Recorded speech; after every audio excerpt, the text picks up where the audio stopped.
At the time, I was just an adolescent, barely 16, and already I'd forgotten my childhood. I was 16,000 leagues from my birthplace. I was in Moscow, city of 1,003 bell towers and 7 railway stations. And I couldn't get enough of those 7 stations and the 1,003 bell towers. Because as a kid I was so passionate, so wild. Beat by beat, my heart blazing like the temple of Ephesus or like Moscow's Red Square when the sun sets, my eyes shone out over the ancient ways. But I was so bad a poet that I just didn't know how to follow it through. The Kremlin was like a huge tartar cake, iced in gold, with its great almond cathedrals all in white and the honeyed gold of their bells. An old monk read me the legend of Novgorod. I was thirsty, and there I was, deciphering the cuneiform characters, when suddenly pigeons of the Holy Spirit soared up above the square, and my hands soared with them, beating like the wings of a rising albatross.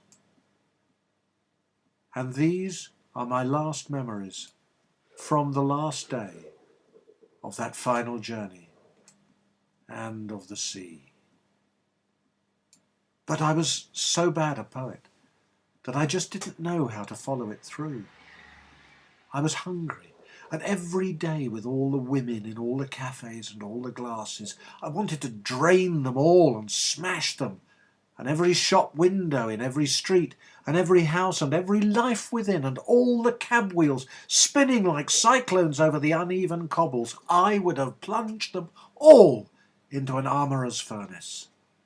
And I would have crushed every bone and ripped out every tongue, and liquefied all those tantalizing bodies, alien and naked, beneath their clothing that were driving me crazy. I foresaw then the coming of the great red Christ of the Russian Revolution, and the sun was a festering wound bursting open like a smouldering brazier.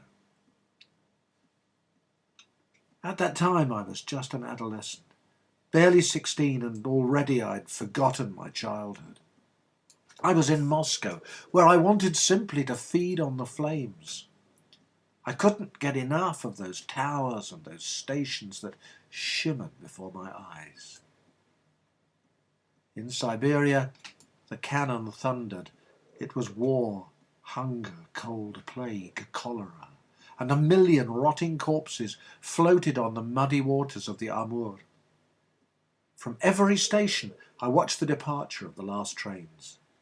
No one could leave now because they'd stopped selling tickets, and the departing soldiers would much rather have stayed behind. An old monk was singing me the legend of Novgorod. As for me, the hopeless poet who wanted to stay put, I had free passage, and the merchants still had enough money to try to make their fortunes. Their train left every Friday morning. Word was that there were many deaths. One merchant loaded up 100 crates of alarm clocks and some Black Forest cuckoo clocks. Another, hat boxes, toppers, and an assortment of Sheffield corkscrews. Another still, coffins made in Malmö, filled with tinned food and sardines in oil. Then there were all the women with sex for hire who could also guard the coffins. They were all duly licensed. Word was that there were many deaths over there. These women all travelled cut price and had current accounts at the bank. Then, one Friday morning, it was finally my turn. It was December, and I left in the company of a jewellery salesman who was travelling to Harbin. We had 2 saloon cars on the express and 34 cases of jewellery from Pforzheim, all tat, marked "Made in Germany." He had bought me a new suit, and whilst boarding the train I lost a button. I remember it well, so well I've thought of it often since. I was sleeping on top of the crates, and I passed the time happily playing with the nickel-plated Browning he'd given me. I was without a care. I pretended that we were bandits. We'd stolen the treasure of Golconda, and courtesy of the TranSiberian, we were going to hide it on the other side of the world. I had to defend it from the Urals outlaws who had attacked Jules Verne's acrobats, from the Kongutians, the Chinese boxers, and the Grand Lama's little Mongolian berserkers, Ali Baba and his 40 thieves, and the faithful followers of the formidable Old Man of the Mountains.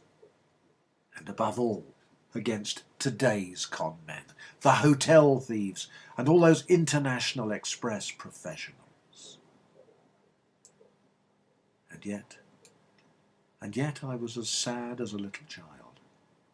The rhythms of the train that so obsesses American psychoanalysts, the slamming of doors, the voices of the axles grinding above the icy rails, the gold thread of my destiny, my Browning, the piano, and the cursing of the card players in the next compartment, the stunning presence of Jeanne, the man in the blue glasses who nervously paced the corridor, glancing at me as he passed, the rustling of the women, and the whistling of the steam, and the ceaseless sound of the crazy wheels across the tracks of the sky.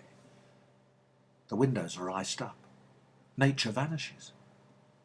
And behind it all, the Siberian plain, the lowering sky, and the great shadows of the taciturn ones, rising and falling.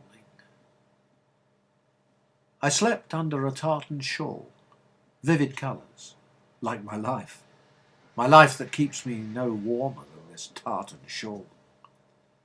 And the whole expanse of Europe glimpsed through the steam streaming from a speeding express.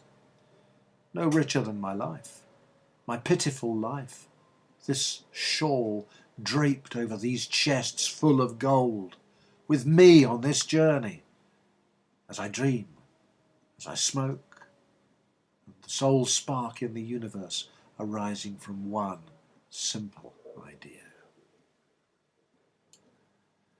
From the bottom of my heart, the tears rise when I consider my mistress, love. She's simply a child, I found, pale, immaculate, in the depths of a brothel. Only a child, fair, cheerful, sad. She never smiles, she never cries. But deep within her eyes, when she lets you drink there, a sweet silver lily trembles, the poet's flower. She is gentle and silent, not judging, her drawn-out shiver passing through her at my approach. And when I do come to her, from here, from there, in celebration, she steps forward, closes her eyes, then takes another step, for she's my love, and all the other women are no more than golden dresses draped over fiery bodies. My poor darling is so wraith-like, all naked, disembodied. So poor is she. She's just an innocent flower, fragile as a reed, a poet's flower, a poor silver lily, so cold, so desolate, and already wilting, and tears rise each time I think on her heart. And tonight is like 100,000 others, when a train slips through the night, comets fall, and man and woman, even the youngest, play the game of love. The sky is like the tattered tent over a humble circus in a little fishing village in Flanders. The sun is a smoking lamp, and at the zenith of the swinging trapeze, a woman becomes the moon. The clarinet, the trombone, an off-key flute, and a battered tambourine, and there my cradle. My cradle. It was always next to the piano, where my mother, like Madame Bovary, played Beethoven's sonatas. I spent my childhood in the hanging gardens of Babylon. And then, playing truant from school, in the stations, watching the departing trains. Now it's the trains that followed me. Basel, Timbuktu. I also played the horses at Auteuil and Longchamp, Paris, New York. Now I have run every train down the racecourse of my life. Madrid, Stockholm, and I've blown every bet. And now there's only Patagonia.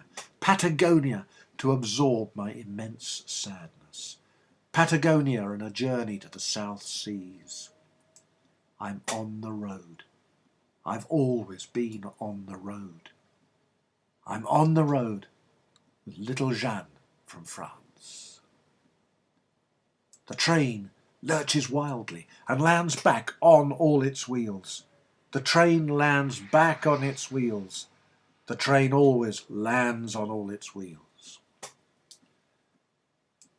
Blaise, tell me, are we a long way from Montmartre? A long way, Jeanne. You've been on the move for 7 days now. You're far from Montmartre, from the little hill that nurtured you, from Sacré-Cœur against which you snuggled.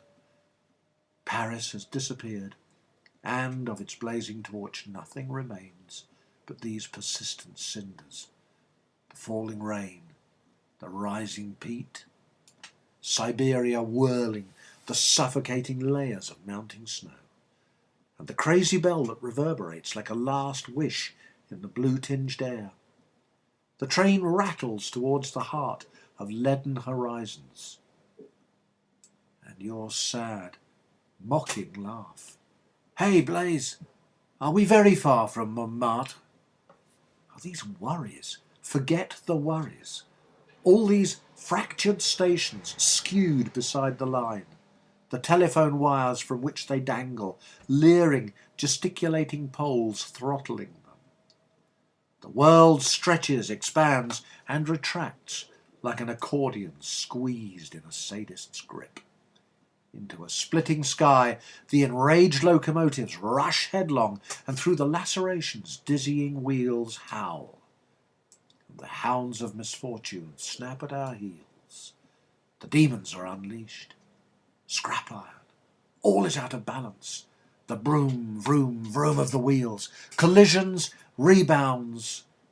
We're caught in a tempest inside a deaf man's skull. Tell me, Blaise, are we very far from Montmartre? Yes, yes, you're driving me crazy. You know very well we're far, far away.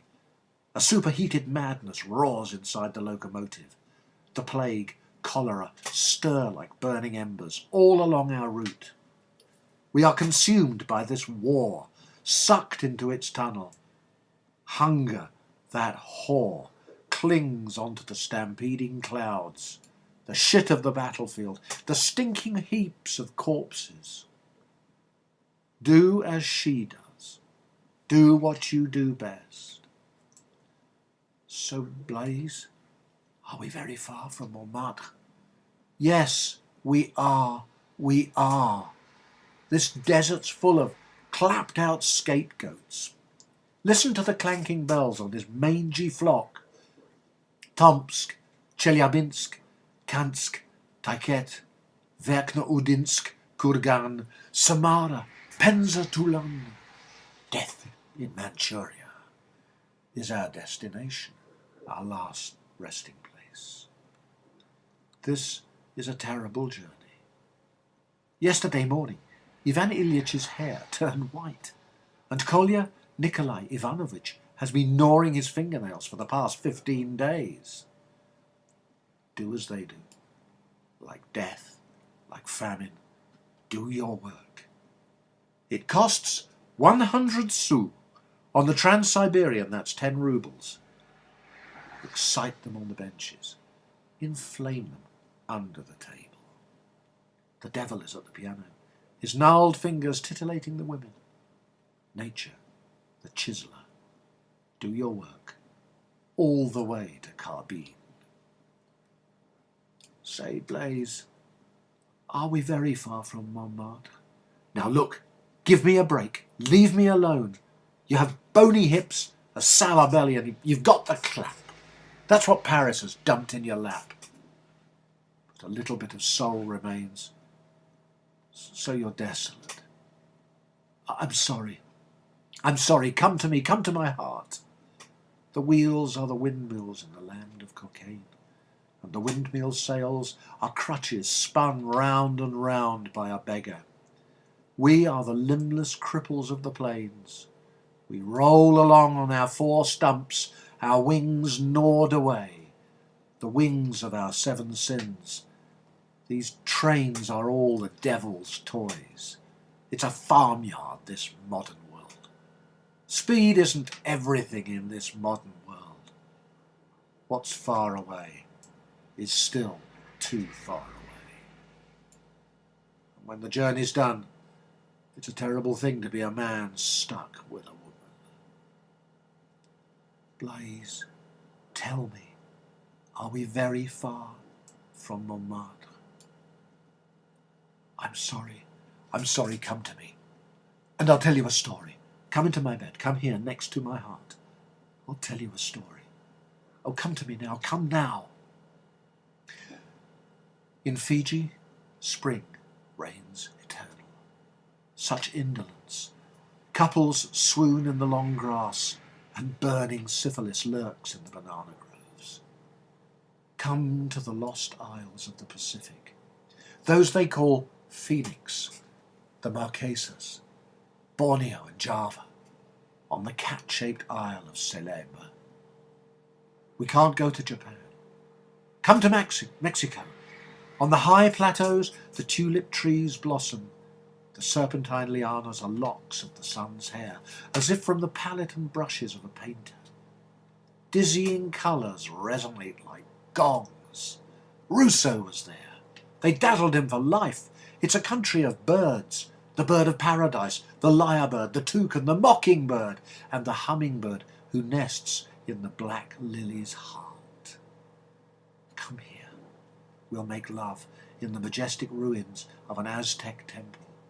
You'll be my idol, a childlike idol, gaudy, a little ugly, weird, grotesque. Oh, come. If you want, we'll take an aeroplane and fly over the land of 1,000 lakes. Nights there are immeasurably long. The sound of my engine will frighten our prehistoric ancestors. I'll land and I'll build a hangar for the plane out of fossilized mammoth bones. Primitive fire will rekindle our wretched love. A samovar, and we'll make love in bourgeois comfort near the pole. So come. Jeanette, Jeanne, Jeanette, Ninette, Nini, Nino, Nino, Mimi, Mamo, my poppet, my Peru, Dodo, Dondo, Carrot, my chocolate drop, my sweetheart pet, little chick, darling kidlet, my sweet little weakness, pussy puss, cuckoo. She's asleep. She's sleeping. And in all that span of time, she hasn't absorbed a single thing. All those faces glimpsed in stations, all those clocks, Paris time, Berlin time, St. Petersburg time, the time in all the stations. And at Ufa, the bloody face of that gunner, the shiny witless clock face at Grodno, and the perpetual forward motion of the train. Each morning watches are synchronized. The train advances and the sun retreats. Nothing happens. I hear the solemn pealing of the bells, the mighty drone of Notre Dame, the bitter chime of the Louvre bell that sounded out St. Bartholomew's Day, the rusty carillon of Bruges-la-Morte, the electric chimes of the New York Public Library, the campaniles of Venice, and the bells of Moscow, the bell at the Red Gate that tolled the hours away from me as I worked in the office. All those memories. The train thunders over turntables. The train rolls onwards. A gramophone grinds out a gypsy march. And like the clock in the Jewish quarter of Prague, the world spins crazily in reverse. Roses shed their petals in the wind.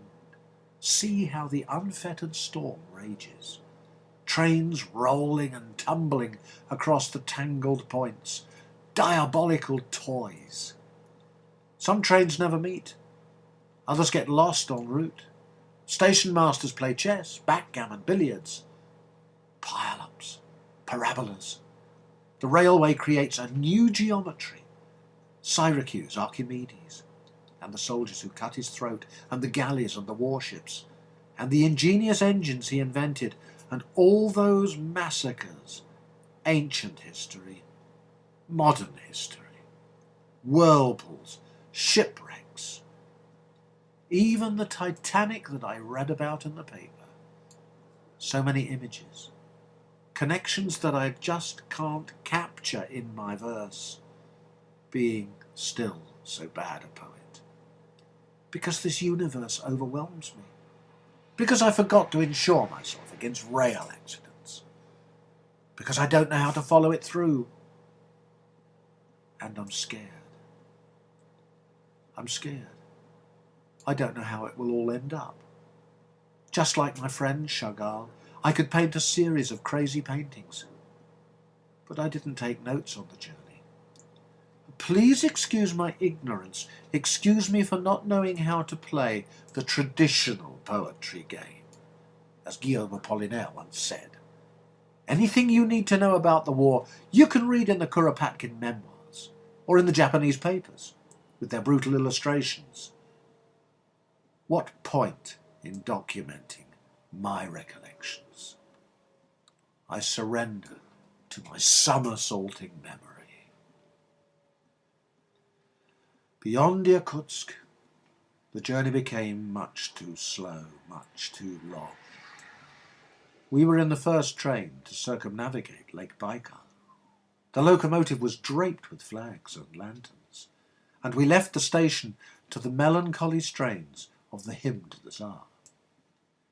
If I was a painter, I would squeeze out plenty of red, plenty of yellow, for the end of this journey, because I reckon that we were all a little crazy, and that a great madness inflamed the faces of my fellow travellers. As we approached Mongolia, blazing like an inferno, now the train had lost its momentum, and I sensed in the constant screeching of the wheels the insane sobbing of some eternal liturgy. I saw silent trains, black trains, returning from the Far East, passing like phantoms, and my eye, like a tail light, follows those trains even now. At Taiga, 100,000 neglected wounded, lying in agony. I visited the hospitals at Krasnoyarsk and at Kilok, where we crossed paths with a long column of soldiers gone mad. I saw in the infirmaries blood pumping from gaping wounds and amputated limbs that were dancing or flying through the raucous air. Fire inflamed all faces, all hearts. Idiot fingers drummed on every window, and under the pressure of fear, expressions were breaking open like abscesses. In every station, they burned all the wagons, and I saw trains of 60 coaches fleeing under full steam, pursued across the ravaging horizons, and I saw flocks of crows lifting off after them in desperate flight, disappearing in the direction of Port Arthur. At Chita there was a brief respite. Stopped for 5 days by an obstruction on the track, we stayed with Monsieur Yankelevich, who offered me his only daughter in marriage. And then the train left. Now it was my turn at the piano. And I had toothache. I can recall right now that calm interior, the father's shop and his daughter's eyes when she came to my bed at night. Mussorgsky and the songs of Hugo Wolf and the sands of the Gobi. And at Kailar, a caravan of white camels. I'm sure that I was drunk, across more than 500 kilometres. But I was at the piano, and that's all I saw. Whilst travelling, you have to force your eyes to close, to sleep. I wanted to sleep so much. Even with my eyes closed, I can identify each country by its smell, and I can identify every train by its distinctive sound. European trains keep 4/4 time, whilst those of Asia keep 5 or 7/4. Others are muted like lullabies, and there are some that from the monotone beat of their wheels reminded me of the lumbering prose of Maeterlinck. I have deciphered the tangled texts of the wheels, and arranged the scattered elements into a violent beauty that I mastered, and which spurs me on. Sika and Carbine. I go no further. It's the last station. I get off at Carbine just as they're torching the Red Cross office. Oh, Paris, great warm hearth with your glowing criss-crossing streets and your ancient houses leaning over them for warmth like old grandmothers. And here are the posters of red and of green, multicoloured like my brief life so far. Tinted yellow, yellow, the proud colour of foreign edition French novels. I like to caress the big town buses as they pass by. The Saint-Germain-Montmartre route takes me to the foot of the butte. Their motors bellow like golden bulls, like twilight cows they graze by the Sacré-Cœur. Oh, Paris, central station dumping ground for our deep desires. Crossroads for our deepest anxieties. Only the artists' colourmen still show glimmering lights at their doors. The International Wagon-Lit and the great European Express Company have sent me their brochure. It's the most beautiful church in the world. I have friends who pen me in like a security fence. They're afraid that if I leave, I'll never return. Every woman I've ever met is posed along the horizon, making the hopeless gestures and tragic faces of semaphores in the rain. Bella, Agnes, Catherine, and the mother of my son in Italy, and there, the mother of my lover in America. Theirs are the siren souls, the siren cries that torture my soul. Back there in Manchuria, a belly convulses still, as if in birth pangs. I wish I'd never embarked on my journeys. Tonight, a great passion torments me, and despite myself I think about the little French Jeanne, and it's all because of one evening of sorrow that I've written this poem in her honour. The little prostitute. So sad. I'm so sad. I'll visit the Lapin Agile, and there recapture my lost youth. I'll sink a few glasses, then go home alone. Paris, city of the singular tower, the great gallows, and the wheel.